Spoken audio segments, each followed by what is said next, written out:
আর কত দেবো বলো? ইন্টারভিউ দিয়ে যাচ্ছি, আজ পর্যন্ত একটা চাকরিও হলো না। আমি কি করব বলো? কি করবো মানে? তুমি চাকরি পাবো বলি তো আমাকে বিয়ে করেছো।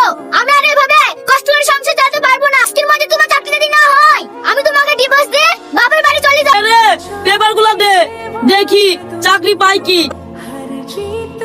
এই নাও, চাকরি না পাইলে ডিভোর্সের পেপার নিয়ে বাড়িতে ঢুকবা, আমি সাইন করতে চলে যাব।